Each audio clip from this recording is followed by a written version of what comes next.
Hi, my name is Barb Nangle. I'm the founder of Higher Power Coaching and Consulting. I want to welcome you to my podcast, Fragmented to Whole, Life Lessons from 12-Step Recovery. This is episode 40. Feeling trapped? There is a way out.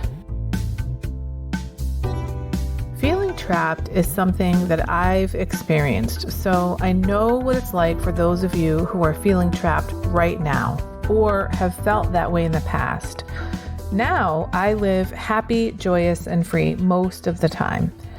If you had ever told me back then that I'd be living with a sense of freedom for years on end, I never would have believed you.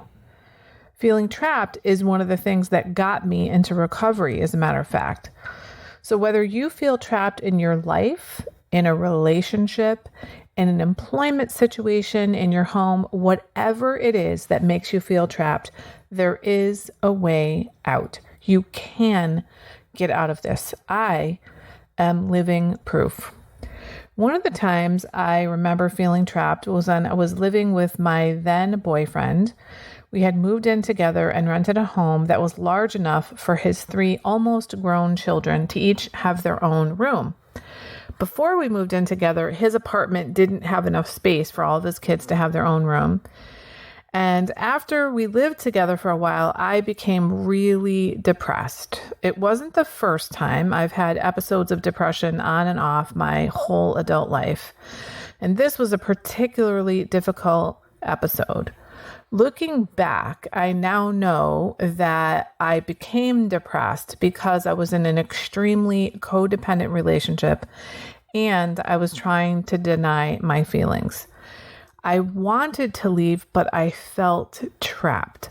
I kept telling myself, I need to be 100% certain that leaving is the thing that I want to do, because that decision wouldn't just affect me and him, it would affect his entire family.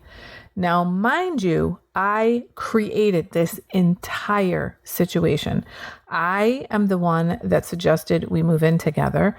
I am the one that suggested we rent an entire house that was big enough for all of his kids to have their own room. But I didn't think of any of that stuff at the time. And I just couldn't see a way out. I couldn't see a way out of the relationship. I couldn't see a way out of the house. I couldn't handle the idea of breaking up with him, then having to live there while I moved out. And because I was depressed, I knew that there was no way it could be the kind of situation where I would break up and move in one day. Even though a couple of people said to me, why don't you just move out without breaking up with him? I heard them, but it just didn't sink in. It just didn't feel like an option for some reason. I was so depressed that the thought of even moving, of packing and moving all the boxes and the furniture was just too much for me. I kept feeling this really strong drain of energy, especially when I would think about doing that. Almost like I was a big hunk of steel and the earth was a magnet just pulling me down. This drain of energy was just profound. And it finally sunk into me emotionally that I could and should leave when my nephew, who was 17 at the time, said to me, you know, Auntie Barb, 2 years ago, I heard you making these same exact complaints about this guy. And if nothing has changed in 2 years, it's probably not going to change. Damn. Now, none of that was new information, but the fact that it came out of the mouth of a fucking 17-year-old made it impossible for me to ignore. The next morning, I woke up and I was like, wait, I could just move out. I don't have to break up with him, which made it seem doable to me. What I told myself was that if I could just get some alone time again, get back to my life as I knew it before. Then I could build up my energy reserves, and then I'd have the emotional availability for him again. What actually happened was that once I moved out and I was on my own again, the contrast between what my life was like on my own compared to what it was like when I went back to visit him after we separated was so stark, because it was so awful to be there, that I just couldn't do it. I couldn't stay in a relationship with him, and I broke up with him. Fast forward to the next time I felt trapped, which is what got me into recovery. I had been volunteering on a project serving homeless people through my church, and I befriended a homeless guy named Dan. And one time during a snowstorm, I invited him to stay at my home, and he did. And he stayed another time a little way later, and another time. And 4 months later, he was practically living at my home. And I felt absolutely trapped. I felt trapped in my own home. I had no idea how I was going to get out of the situation, how I was going to get rid of him. He was definitely an addict, but I think he also might have been a narcissist, and I'm not sure what else, but he was really fucking with my head a lot. And I did eventually get out of that situation and the other situations in which I felt trapped. And it was not because someone waved a magic wand, or because someone else came and rescued me, or those people just sort of flipped a switch and turned into the kind of people I wanted them to be. It was because I took action. In both of these cases I've just described, I finally took action instead of spending all of my time in my head trying to think my way out of things, trying to reason things out like, well, if I do this, then he'll do that. Or if I say this, then maybe he'll whatever. It wasn't until I took action that I was able to get out of feeling trapped. And notice that I said feeling trapped, not being trapped. Because even though I felt like I was trapped, I was not. It was just my perception. It was just my thinking that I was trapped that caused me to feel trapped. It was my thinking that there was no way out that caused me to feel like there was no way out, that caused me to feel trapped. I was not, in fact, trapped, except for in my mind. So I am here to tell you that even though you may feel trapped in your life, whether it's in a relationship, in a family, in a home, in an employment situation, there is hope. You can get out of it. You are not, in fact, trapped, but you're not going to reason your way out of it. You've got to come out of your head and do something. You must act. You have to take action. If you are waiting for someone to come along and do that for you, it's not going to happen. If you're someone who thinks and thinks and thinks and thinks and thinks and thinks and thinks, take a look at where that's gotten you. It's gotten you where you're feeling trapped in your circumstances, and you need help getting out of those negative thought loops. If you want to hear about how to get out of them, consider going back and listening to episode 4, Overcoming Negative Thought Loops, because I spent much of my life before recovery in negative thought loops. All the therapy and all the self-help book reading I did not help me with that. It's something I did for decades.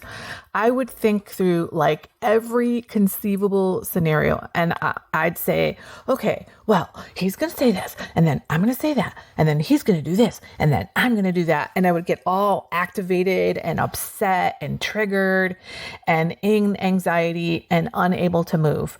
And not one of those fucking scenarios that I envisioned has ever happened in my life. Not one of them. And none of that thinking over and over and over again has in any way helped to change my life.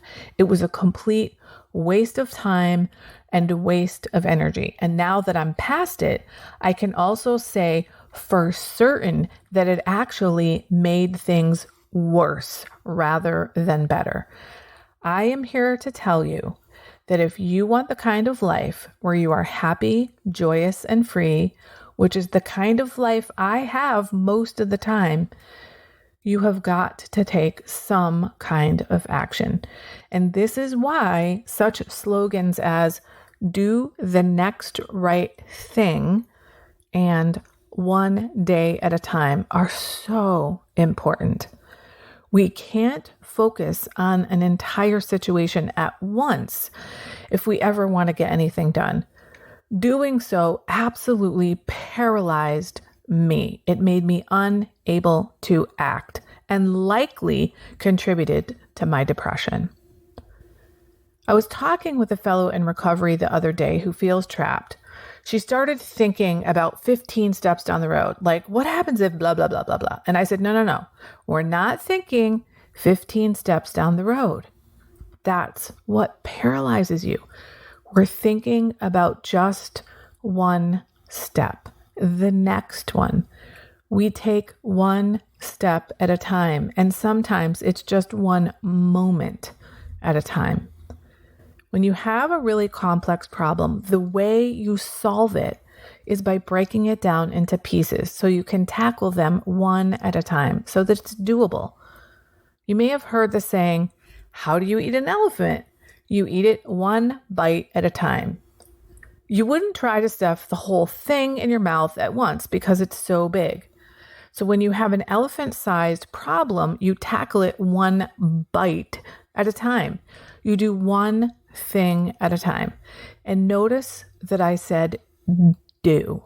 You do one thing at a time. You don't think, you do. You act. You take action.